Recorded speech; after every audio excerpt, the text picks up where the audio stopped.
शगुन दिल छू लेने वाली कहानी सुनो। दीदी की ननंद की सगाई है। उसको आपने दुकान में लगी आग जिससे दुकान का सारा सामान जलकर राख हो गया था। उसके बारे में दीदी को तो कुछ नहीं बताया। अब बेटी का ससुराल है, खाली हाथ कैसे जाएंगे। रीना के चेहरे पर चिंता के बादल थे। जाना तो है, कुछ ना कुछ जुगाड़ करता हूँ। कल बैंक में से एफडी तुड़वा लेता हूँ। तुम्हारे रसोई के डिब्बे में कुछ है तो निकाल लो। बहन की ससुराल में मायके की वजह से गर्दन नहीं झुकनी चाहिए। महेश। रीना ने जैसे ही दाल के डिब्बे में हाथ डाला, मम्मी कल स्कूल की फीस का आखिरी दिन है। मास्टर जी ने वार्निंग दी है, अगर आप ये पैसे बुआ के फंक्शन के लिए दे दोगे तो मेरा नाम स्कूल से कट जाएगा। राशि ने प्रश्न किया। रीना अपने पल्लू से आंसुओं को बहने से रोकने की नाकामयाब कोशिश करने लगी। आखिर राशि और नैना इसी घर की बेटियां हैं। एक के साथ न्याय तो दूसरे के साथ अन्याय वो कैसे कर सकती है। महेश सीधे साधे ईमानदार व्यक्ति थे। साझेदार बनवारी लाल की गई लापरवाही से दुकान में आग लग गई, जिससे दुकान में भारी घाटा हुआ। फलस्वरूप महेश के परिवार को बड़े बुरे दिन देखने पड़ रहे। कहीं से कोई मदद भी नहीं मिल रही थी। घर से खाते खाते अब बचत खाते भी खाली होने लगे।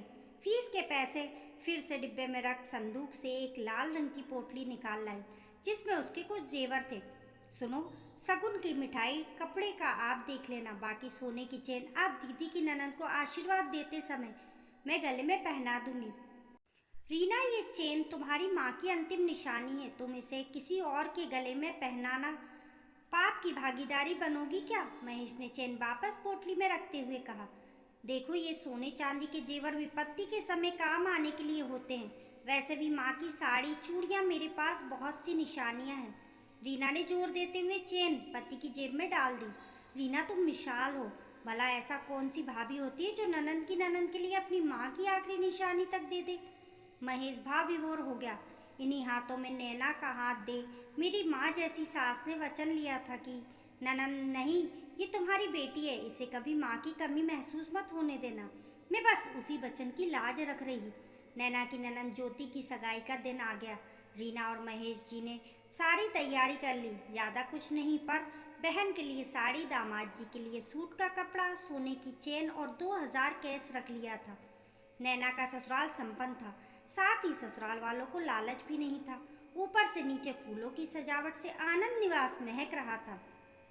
राजेश जी बाहर ही लाइटें लगवाते हुए दिख गए। और भाई भाई साहब, सबसे अंत में आ रहे हैं आप, राजेश ने भैया भाभी के पैर छूते हुए कहा। नैना भारी भरकम बनारसी साड़ी में गहनों से लदी किसी सेठानी से कम नहीं लग रही थी। दौड़ती हुई बड़े भैया के गले लग गई। भाभी, ये आपकी माँ की सिल्क की साड़ी है। भैया ने तो मेरी शादी का सूट ही पहन लिया। राशि, तुमने दिवाली का ड्रेस ही पहन लिया। इस बार मेरी भाभी ने भैया का कोई खर्च नहीं करवाया। नैना ने मजाक के अंदाज में कहा। दीदी, ये महंगे कपड़े वैसे ही रखे रह जाते हैं। सगाई शादी जैसे फंक्शन रोज कहाँ होते हैं। फिर रोज नए नए लेने से क्या फ़ायदा है।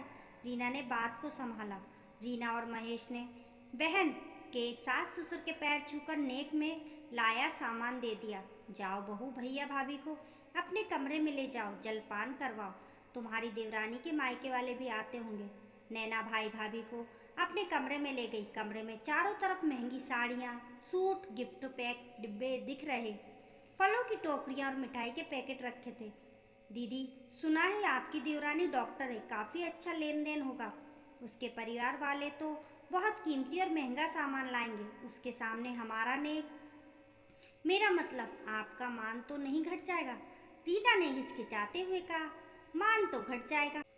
भाभी, क्या मतलब। महेश घबरा कर। अरे भाई घबराओ मत, मेरा कहने का मतलब, मेरी बात नहीं मानोगे तो मान घट जाएगा। बचपन से अपनी सारी बातें मनवाती आई है, इसमें कौन सी नई बात है।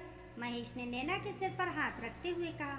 बस आप दोनों वचन दो, जैसा मैं कहूँ करते रहेंगे, कोई सवाल नहीं करोगे। नैना ने भाई भाभी से वादा ले लिया।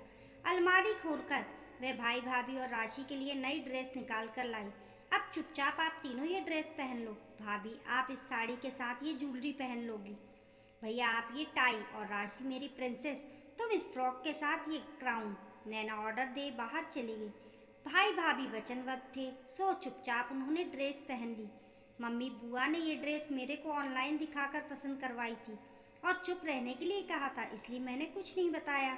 राशि, ये तुमने गलत किया बेटा, हम लड़की वाले हैं, कन्या के घर का कुछ नहीं ले सकते। आपको मम्मी से ये बात नहीं छुपानी चाहिए थी। रीना नाराज होते हुए बोली। चलो, भगवान ने चाहा जब तक नैना मायके आएगी धंधा सही होने लगेगा, तब इसे इन सब का जोड़ कर शगुन दे देंगे। हमें कन्या के घर का कुछ नहीं चाहिए, महेश जी आशावादी होकर बोले। रानी महेश सगाई के फंक्शन के लिए तैयार हो गए। जब वे नैना के कमरे से नीचे लॉबी में आए तो महेश सूट में और रीना साड़ी में। नैना राजीव को देख वह दोनों हैरान हो गए। क्या बात बहू, तुम्हारी पसंद की दाद देनी होगी। दोनों भाई बहन अपनी जोड़ियों के साथ एक जैसी ड्रेस में बहुत फब रहे हो। नैना के ससुर ने कहा। रीना और महेश छोटे शहर के, उन्हें क्या पता ये थीम पार्टी क्या होती है। थीम के हिसाब से कपड़े पहनने होते हैं। थोड़ी देर पहले तक रीना और महेश को बहन के ससुराल में जो हिचकिचाहट हो रही थी, अब वह कुछ कम हो रही थी। उन्हें उम्मीद से अधिक मिल रहे मान सम्मान से वह बेहद खुश थे। इतनी खुशी कि वह किन बुरे दिनों से गुजर रहे ये तक भूल गए। सगाई का कार्यक्रम शुरू हो गया। महेश ने रीना को इशारा किया कि वह नैना के कमरे में रखे उसके बैग से सोने की चेन ले आए। रीना और महेश स्टेज पर होने वाले दूल्हे दुल्हन को चेन पहनाने पहुंचे तो डिब्बा खाली था। दोनों पति पत्नी खाली डिब्बा देख पसीना पसीना हो गए। रीना और महेश को लगने लगा ये चोरी हुई बोलना मतलब बहन के ससुराल वालों पर आरोप लगाने जैसा होगा, और अगर ये हमारी लापरवाही है तो लगेगा हम कुछ ले ही नहीं गए। मेहमानों से खचाखच भरे हॉल में पति पत्नी मान चुके थे कि आज उनका तमाशा बनेगा। इतने में नैना स्टेज पर आवाज़ लगाती हुई चढ़ी। अरे भाभी, आपका गिफ्ट यहाँ है और आप गलत डिब्बा ले आई। रीना और महेश हैरान थे। ये तो सोने की अंगूठी थी, वह तो चेन लाए थे। पर उस समय इतने लोगों के सामने अपनी इज्जत का सोच उन्होंने चुपचाप अंगूठी दुल्हन मोहिनी को पहना दी। पूरी पार्टी में दोनों पति पत्नी नजरें झुकाए घूम रहे थे। ना कुछ खाना अच्छा लग रहा था ना पीना। इतने में अपने लाए हुए कपड़े और मिठाई के डिब्बे नौकरों के हाथ में देखा तो महेश का पारा चढ़ गया। अब उन्होंने वहां रुकना मतलब अपना अपमान होना समझा। नैना के कमरे में जाकर अपना सामान उठाने लगे। इतने में नैना कमरे में पहुंच गई और दरवाज़ा बंद कर लिया। क्यों बहन, आज तेरे लिए तेरा पिता समान बड़ा भाई शर्मिंदगी की वजह बन गया। ठीक है, तेरे ससुराल जितना पैसा रुतबा नहीं, पर हमारी भी कोई इज्जत है। पहले हमें नए कपड़े पहनने, सम्मान देना, फिर चेन की अंगूठी से अदला बदली, फिर गरीब भाई का लाया हुआ नेक नौकरों में बांट दिया। महेश को काफ़ी ठेस पहुंची थी। भाई, आप नाराज़ हो रहे, जबकि नाराज़ तो मुझे होना चाहिए। पराया तो आपने मुझे कर दिया। कितनी तकलीफ में हो, पर मुझे भनक तक नहीं लगने दी। जब मुझे बाहर वालों से पता चला कि दुकान में आग लगने के कारण घाटा हुआ है, राशि की 6 महीने से फीस नहीं दी गई, आप और भाभी जैसे तैसे घर चला रहे। एक पल के लिए सोचा इस बहन पर क्या बीतेगी। यही नहीं, मेरे ससुराल में मेरा मान सम्मान बना रहे, इसके लिए मेरी महान भाभी अपनी माँ की चेन ले आई। क्या भाई ने ठेका ले रखा है बहन को देना ही है, भले उसके पास हो या ना हो। क्या भाई परेशानी में हो तो बहन का कोई फर्ज नहीं। बताओ भैया, बोलो भाभी। नैना फफक कर रो पड़ी। मेरी ननद की अंगूठी में मायके से मिले मेरे अब तक के नेक से लाई हूँ, सो वह मेरे मायके की ही मानी जाएगी। आप पर कोई भार नहीं। बाकी आपकी लाई मिठाई और कपड़े मेरी सास ने मुझे अलमारी में रखने को दिए। आपने जो देखा वह सिर्फ आपकी दुकान का थैला था, जो नौकरों को कुछ लाने के लिए जल्दीबाजी में दे दिया गया होगा। रीना और महेश गलतफहमी दूर होते ही नजरें झुकाए खड़े थे। नैना ने चैन अपनी भाभी को पहनाकर कहा, अगर आगे से मुझे देने के लिए आप लोगों ने कुछ भी बेचा तो मेरा मरा मुंह। रीना ने ननंद के मुंह पर हाथ रख दिया। ननंद भाभी दोनों गले मिलकर रोने लगी। महेश आसमान की तरफ देखते हुए बोले, माँ, तुम अपनी बेटी की जिम्मेदारी हमें देकर गई थी और आज तुम्हारी बेटी ने माँ बन हमें संभाल लिया। दोस्तों, आपको आज की कहानी कैसी लगी कमेंट करके ज़रूर बताइए। पसंद आने पर लाइक और शेयर करें। ऐसी ही अच्छी अच्छी कहानियों के लिए चैनल को सब्सक्राइब करना ना भूलें। मिलते हैं फिर एक नई कहानी के साथ, तब तक के लिए नमस्कार।